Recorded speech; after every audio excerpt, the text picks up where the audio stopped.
البنات، معنا من قرة العين. كما راكم تشوفوا جبت لكم اليوم موسكوتشو تاع الاعراس اللي دايره حاله بوصفه اقتصاديه وناجحه 100% البنات، وان شاء الله تكون لكم كمشروع مربح.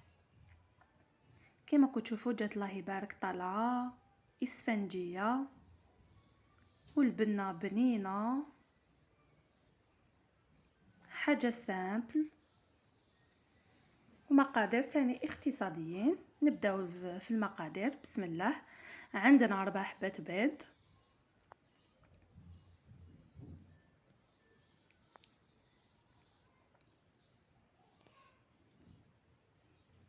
وهنا البيض يكون لازم دافي البنات، تكونوا خرجتوه من قبل. ونزيدو نضيفو كاس سكر،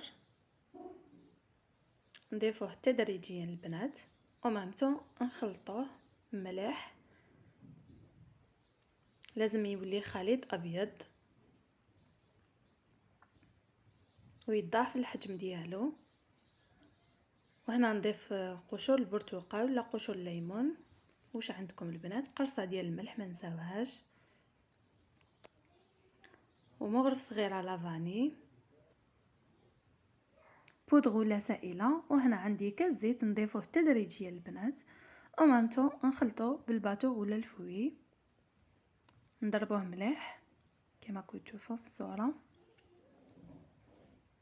وهنا عندي كاس حليب ما يكونش بارد، نضيفو على دفوعات، ومامتو راني نخلط. وعندي مغرف خل.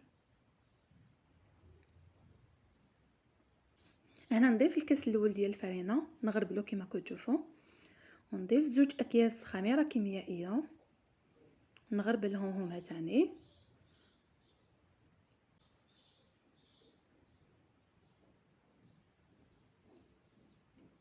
نخلطهم دوكا بالفوي حتى ينسجموا.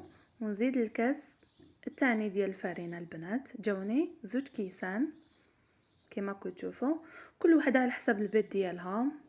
كاين اللي عندها بيض كبير، كاين اللي عندها بيض صغير.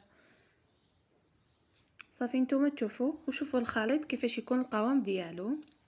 وهنجيب المول كنت دهنته بالزبده البنات، ونفرغ فيه الخليط ديالي.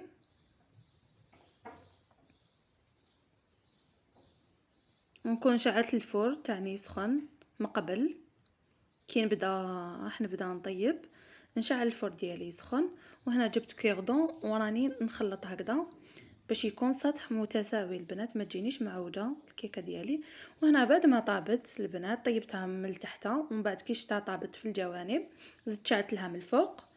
وها كيفاش جات الله يبارك اسفنجيه، جاتني طالعه ما شاء الله. تاكلي غير مورصه هكذا تشبعي. كما قلت لكم مليحه في العراس اللي ديرها كمشروع. هنايا جبت نزينها، كل واحد تزيين اختياري كما ديما نقول لكم. هنا درت لها خطوط الشوكولا كما كتشوفوا.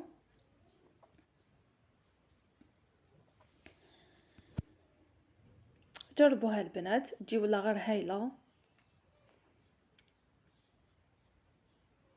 هنا شويه تصوير ما كنت في الليل ما عطالهاش حقها، هنا درت لها الاخر حبيبات ديال الحلوى زينتها.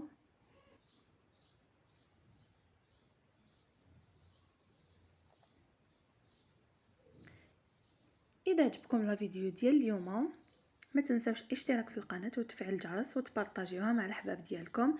وكما قلت لكم اللي تحبها ديرها كمشروع راهي مربح البنات واقتصاديه.